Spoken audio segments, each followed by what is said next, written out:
Bismillahirrahmanirrahim. Assalamualaikum warahmatullahi wabarakatuh.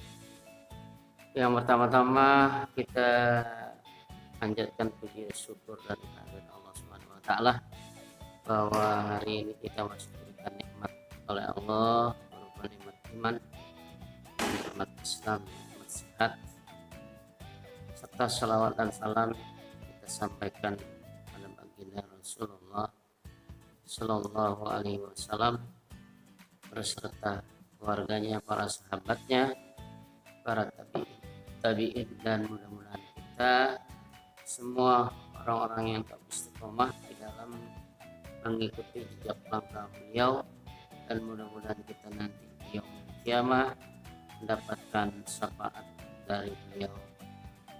Amin ya rabbal. Kali ini Bapak melanjutkan materi tentang bab 2, yaitu larangan pergaulan bebas dan mendekati zina. Untuk mendapatkan ridho dan barokah dari Allah, mari kita awali dengan membaca Bismillahirrahmanirrahim. Di antara kamu coba ada yang membaca surat Al-Isra ayat 31, kemudian diterjemahkan, dan juga surat An-Nur ayat 2. قل للمؤمنين يغضوا من أبصارهم ويحفظوا فروجهم ذلك أزكى لهم إن الله خبير بما يصنعون وقل للمؤمنين يغضضن من أبصارهن ويحفظن فروجهن ولا يبدين زينتهن إلا ما ظهر منها وليضربن بخمرهن على جنوبهن ولا يبدين زينتهن إلا لبعولتهن أو آبائهن أو آباء بعولتهن أو أبنائهن أو أبناء بعولتهن أو إخوانهن أو بني إخوانهن أو بني أخواتهن أو نسائهن أو ما ملكت أيمانهن أو التابعين غير أولي الإربة من الرجال أو الطفل الذين لم يظهروا على عورات النساء ولا يضربن بأرجلهن ليعلم ما يخفين من زينتهن وتوبوا إلى الله جميعا أيها المؤمنون لعلكم تفلحون. Ya, terima kasih telah membacanya, dan mudah-mudahan yang membaca dan mendengarkan mendapatkan ridho dan barokah dari Allah Subhanahu wa taala. Oke, baik, Bapak lanjutkan. Kita membaca sedikit tentang konsep yang hari ini yang harus kita pelajari bersama-sama. Pertama, yaitu kita memahami makna perintah Allah Subhanahu wa taala di dalam Al-Qur'an surat Al-Isra ayat 31 dan Quran surat An-Nur ayat 2. Nah, ini bagaimana kita bisa memahami makna? Tentunya di sini kita akan melihat, mempelajari, menganalisis. Nah, kemudian yang berikutnya adalah kita bagaimana bisa menganalisis makna perintah Allah Subhanahu wa taala di dalam surat Al-Isra ayat 31 dan surat An-Nur ayat 2. Kemudian kita juga akan menjelaskan perilaku yang sesuai dengan perintah Allah Subhanahu wa taala. Perintah Allah Subhanahu wa taala yang termaktub di dalam Quran surat Al-Isra ayat 31 dan Quran surat An-Nur ayat 2. Kemudian setelah menjelaskan perilaku yang sesuai dengan perintah Allah, bagaimana kita bisa hidup sesuai dengan perintah Allah berdasarkan dalil tadi, yaitu surat 17 atau Al-Isra ayat 31 dan Quran surat An-Nur ayat 2, surat An-Nur ayat 2. Nah, setelah kita hidup sesuai perintah Allah Subhanahu wa taala, maka tentunya kita mempunyai hikmah. Bagaimana hikmah mempelajari perintah Allah Subhanahu wa taala? Tentunya dalam setiap Allah memberikan dasar atau perintah, pasti ada hikmah di balik itu semua. Maka nanti kita akan mencoba hikmah mempelajari perintah Allah Subhanahu wa taala dalam Quran dan ayat tersebut. Lalu setelah kita mendapatkan hikmah, bagaimana sih prakteknya mempraktekkan perintah Allah Subhanahu wa taala di dalam Quran surat An-Nur ayat 2 dan surat Al-Isra ayat 31. Nah,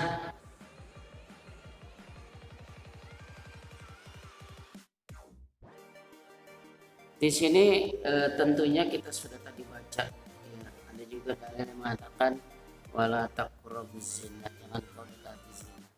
Nah, di sini kita coba membahas tentang pergaulan, pengertian pergaulan bebas.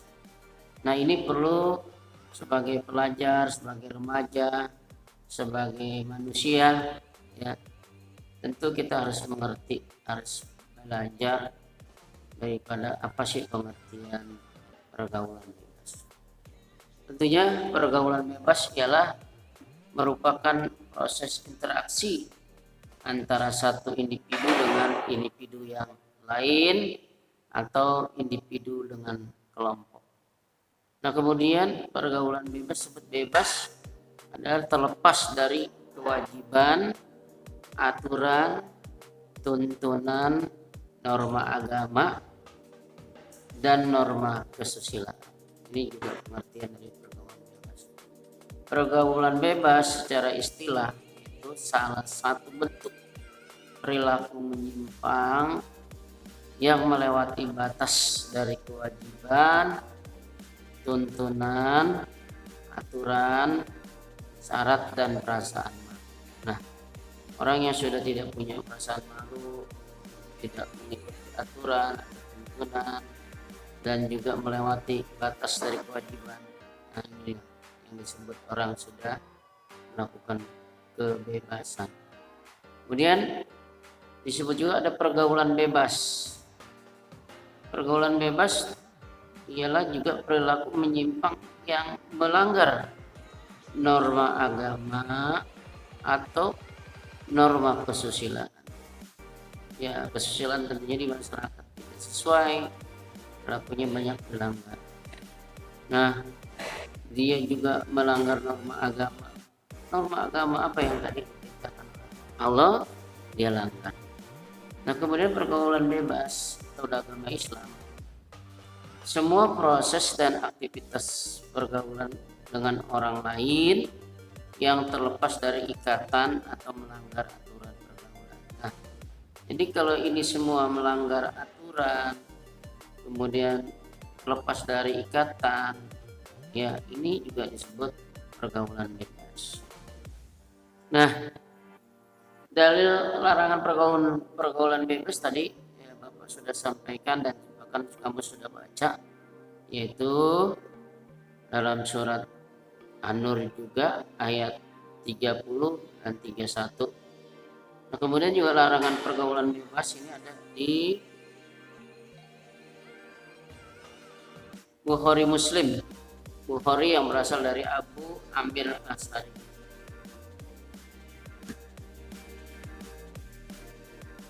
Selanjutnya, pergaulan bebas ini.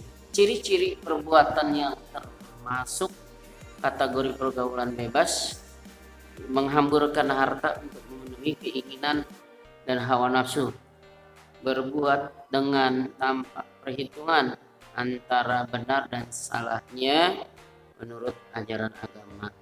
Kemudian terjerat kepada pesta hura-hura dengan menggunakan minuman keras dan obat-obatan terlarang. Yang berikutnya juga berperilaku yang tidak sesuai dengan norma agama dan norma masyarakat. Selanjutnya, berpakaian terbuka dan membiarkan auratnya terlihat. Ini juga tidak sesuai dengan aturan dan ajaran Islam. Kemudian berpikir dan bertindak sesaat dan mengabaikan masa depan. Nah, seks termasuk pergaulan yang tidak dilakukan antara laki-laki dan perempuan di luar pernikahan. Jadi pergaulan yang dilakukan antara laki-laki dan perempuan di luar pernikahan. Jadi mereka melakukan perbuatan seks bebas tanpa ikatan nikah. Nah, ini kenapa? Penyebabnya adalah dikarenakan satu, diantaranya dangkalnya keislaman dan keimanan. Orang kalau sudah dangkal keislamannya, tidak paham, tidak mengerti, tidak tahu, dan juga keimanan, nah ini yang paling akan hancur dan mudah runtuh. Kemudian larut dalam bujukan dan rayuan setan. Ini kadang-kadang yang juga membuat manusia jatuh karena rayuan-rayuan setan yang berbentuk manusia dan jin. Kemudian sering berteman dengan orang yang buruk akhlaknya. Ini juga termasuk orang yang buruk akhlaknya akan membuat kita jatuh terpuruk ke bawah pergaulan bebas. Kemudian kurangnya perhatian dan kepedulian orang tua terhadap aktivitas anaknya. Kemudian tidak peduli, ketidakpedulian lingkungan masyarakat sekitar atas terjadinya kemaksiatan. Nah, bagaimana cara mengatasinya? Tentunya kita berusaha, cara mengatasinya adalah memberikan bimbingan, pendidikan, dan pengajaran agama Islam. Kemudian selalu ikut majelis taklim atau pengajian untuk meningkatkan keimanan. Ini sangat ampuh. Kemudian berteman dengan orang-orang yang soleh atau soleha dan menjauhi berteman dengan orang-orang yang gemar maksiat. Kemudian meningkatkan perhatian orang tua kepada anak-anaknya. Kemudian mengajak lingkungan masyarakat sekitar untuk bersama-sama menjadi keluarga besar yang peduli terhadap terciptanya masyarakat yang berakhlak mulia.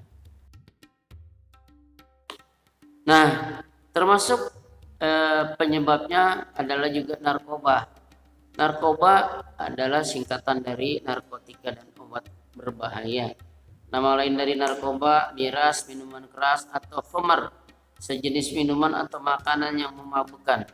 Narkoba hukumnya haram, wajib dijauhi oleh setiap muslim. Larangan yang mengkonsumsi narkoba, khamar, dan jenisnya yang memabukkan di dalam surat Al-Maidah ayat 90. Nah, jenis-jenis narkoba dan khamar tadi adalah narkoba terdiri dari narkotika, psikotropika, dan obat-obat berbahaya lainnya. Narkotika morfin, heroin, putau, ganja, kanabis, marijuana, kokain, LSD, psikotropika, ekstasi, inek, sabu-sabu, sedatif, hipnotik, nifan, angel dust, fit, demerol. Nah, obat berbahaya adalah zat adiktif, contohnya alkohol, etanol, nikotin, kafein, dan zat adiktif yang merupakan hasil campuran dari zat-zat yang berbahaya. Khamar, semua yang termasuk narkoba dan jenis minuman bir, asoka, green sand, bourbon dengan kadar alkohol mencapai 1 hingga 5%, whisky, brandy, brul, sampai tuak, vodka dengan kadar alkohol 20 sampai 55%. Nah, inilah kita kembali penyebab yang orang-orang bisa melakukan meminum barang-barang haram tadi disebabkan karena dangkalnya iman, kurangnya kontrol diri dalam memilih pergaulan. Ini sangat penting memilih pergaulan karena pergaulan adalah juga merupakan salah satu ujung tombak. Kalau kita salah pergaulan maka jatuhlah kita. Kemudian kurangnya proteksi keluarga atau orang tua dan masyarakat. Ujukan dan rayuan setan yang muncul dari diri perilaku maupun ajakan teman yang buruk akhlak. Ini juga penyebab. Nah, tidak memahami akibat dan bahaya narkoba bagi masa depan kehidupan. Nah, cara mengatasinya meningkatkan iman dengan memperdalam pendidikan agama Islam. Kemudian memberikan penyuluhan kepada keluarga dan masyarakat tentang bahaya pergaulan bebas dan homer, tadi obat-obat terlarang atau minuman terlarang. Memberikan kesibukan dengan kegiatan yang bermanfaat bersama teman-teman yang baik akhlaknya, contohnya misalnya bermain futsal, ya, olahraga, bermain bola dan sebagainya, ini yang baik-baik akhlaknya. Mengikuti penyuluhan agama dan kesehatan dari dinas kesehatan tentang bahaya narkoba. Kemudian memberikan sanksi hukum yang berat sehingga dapat membuat efek jerah kepada para pelaku. Nah, juga kehidupan malam. Kehidupan malam termasuk identik dengan pergaulan bebas, alkohol dan obat terlarang. Kemudian kehidupan tanpa memindahkan norma agama akan menyesatkan pelakunya, baik untuk jangka pendek maupun jangka panjang dan di dunia maupun di akhirat.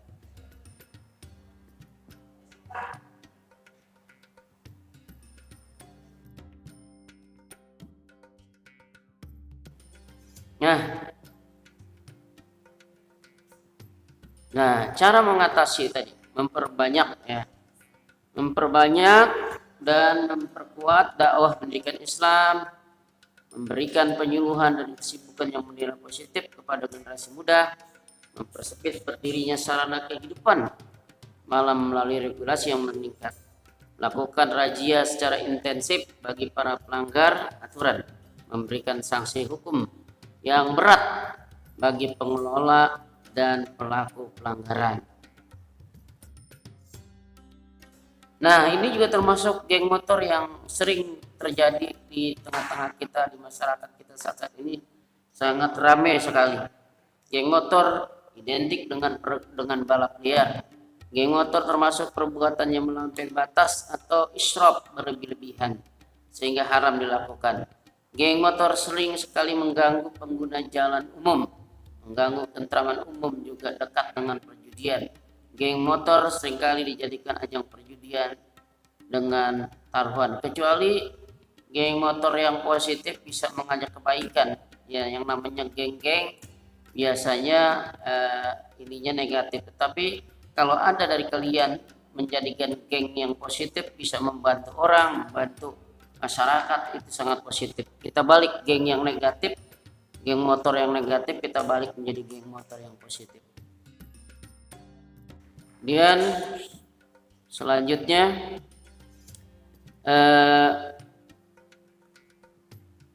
penyebab terjadinya tadi geng-geng tersebut, perasaan gengsi, ya, darah muda yang berlebihan, kemudian bujuk dan rayuan setan yang muncul dari diri pelaku maupun yang muncul dari manusia yang berakhlak buruk. Ini sering kita perhatikan, kita teliti. Rendahnya pemahaman pada dampak dan akibat dari kebut-kebutan di jalanan yang bukan diperuntukkan untuk balapan. Longgarnya kontrol keluarga dan masyarakat terhadap praktik kerusakan di masyarakat. Nah, ini juga cara mengatasi, mengajak remaja untuk mengisi kehidupan yang dengan aktivitas yang positif seperti balapan di arena balap atau olahraga prestasi lainnya. Memperbanyak dan memperkuat dakwah pendidikan Islam yang ramah pada remaja dan pemuda. Nah, sekarang ada grup-grup yang namanya grup hijrah, para artis mulai kembali ada yang namanya grup hijrah. Nah, mudah-mudahan itu bisa diikuti. Kemudian meningkatkan intensitas penyuluhan sosial dan hukum tentang dampak negatif dari aktivitas yang melanggar hukum. Melakukan razia secara intensif dan memberikan sanksi hukum yang berat bagi pelaku pelanggar. Nah, kemudian akibat pergaulan bebas ini terhadap diri sendiri mengakibatkan malas ibadah, keimanan menjadi hampa, mental menjadi tidak stabil, gaya hidup berpoya-poya, bergantungan terhadap obat, menurunkan kesehatan, terjangkit penyakit HIV atau HIV dan lain-lain. Kemudian bagi keluarga, menjadikan hubungan keluarga renggang, gagal. Orang tua memiliki anak yang soleh dan soleha nampak baik, orang tua tercoreng dan lain-lain. Bagi masyarakat akibatnya juga merebaknya pelanggaran norma agama dan norma masyarakat, penyebabnya penyakit menular, merebaknya penyakit masyarakat dan lain-lain. Nah, hikmah menjauhi pergaulan bebas adalah ini sangat penting sekali, memperoleh ridha Allah Subhanahu wa taala dari hasil akhlak mulia, kemudian memperoleh pahala dari Allah Subhanahu wa taala, kemudian dicintai oleh Allah Subhanahu wa taala dan Rasulnya, terhindar dari dampak buruk pergaulan bebas yang melanggar etika agama, dapat menggapai cita-cita masa depan. Nah, kemudian yang berikutnya adalah zina. Zina memasukkan alat kelamin laki-laki ke dalam alat kelamin perempuan yang haram menurut zat perbuatannya dan bukan karena subhat, dan perubahan itu mendatangkan syahwat. Zina hukumnya haram dan wajib dijauhi oleh setiap muslim. Sanksi bagi pelaku zina yang mursah atau telah menikah dihukum rajam. Sanksi bagi pelaku zina gairu muhsan belum menikah dihukum cambuk dan diasingkan selama setahun. Nah, zina adalah perbuatan zalim, itu surat 12 ayat 23. Perintah memohon agar dijauhkan dari zina, itu surat Yusuf ayat 32. Kemudian hadis tentang perintah menjaga pandangan, riwayat Hakim melalui Ali bin Abi Thalib. Kemudian hadis tentang pandangan bagi bagian dari zina. Penjina atau musan, penjina yang sudah balik, berakal, merdeka, sudah pernah berhubungan seks dengan jalan yang sah, nikah hukumnya rajam, dilempari batu berukuran sedang sampai meninggal. Penjina gairu muhsan, penjina pria atau menikah yang belum pernah menikah, hukumnya didera 100 kali dan diasingkan keluar daerah selama 1 tahun. Nah, kemudian akibat zina akan dilaknat oleh Allah Subhanahu wa taala dan Rasulnya, menghancurkan masa depan anak, merusak keturunan yang sah bila zina melahirkan, mendorong perbuatan dosa besar yang lain seperti menggugurkan kandungan dan lain-lain, menimbulkan penyakit kelamin seperti HIV atau AIDS, terjerat hukum berupa rajam sampai mati penjina musan, dan cambuk sebanyak 100 kali penjina gairu musan,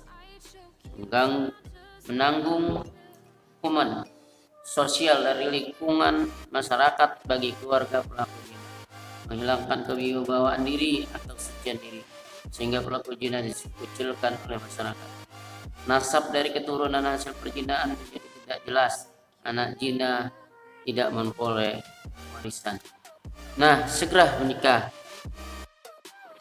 Nah, cara menjauhi perbuatan zina itu segera menikah, menjauhkan diri dari tempat-tempat maksiat, jangan sekali-kali mendekati hal-hal yang menjurus pada perzinaan, memilih teman bergaul yang saleh dan soleha, memperdalam ilmu pengetahuan agama Islam dengan menghadiri majelis taklim, membaca buku-buku keislaman yang secara khusus dapat meningkatkan pembacanya mengenai perzinaan. Kemudian membaca Al-Quran sambil memperdalam terjemah dan merenungi tafsirnya, membaca hadis-hadis dan mengindahkan sabda-sabda Nabi Muhammad SAW, mendengarkan nasihat ulama tentang pentingnya menjauhi zina, membiasakan diri berpuasa Senin dan Kamis, kemudian mendapatnya hikmah menjauhi zina adalah mendapat ridha Allah Subhanahu wa taala mendapat syafaat dari Rasulullah karena telah mentaatinya, menjaga keturunan, terhindar dari ketidakjelasan nasab, menjaga kesucian dan martabat diri dan keluarganya, terpelihara dari penyakit kotor yang ditimbulkan dari perzinahan, terhindar dari kejahatan-kejahatan lainnya yang diakibatkan setelah melakukannya seperti aborsi dan lain-lain. Demikian bab 2 tentang pergaulan bebas ini, mudah-mudahan kita dijadikan oleh Allah untuk berlindung, dapat melindungi dari perbuatan-perbuatan yang dilarang oleh Allah di dalam surat tadi, surat An-Nur ayat 2, surat Al-Isra ayat 31. Demikian mudah-mudahan kamu bisa mengambil hikmahnya dan pelajaran ini, dan Bapak akhiri materi ini dan sama-sama menutup dengan doa kafaratul majlis. Subhanakallahumma ya asyhadu an la ilaha illa anta astaghfiruka wa atubu ilaik. Assalamualaikum.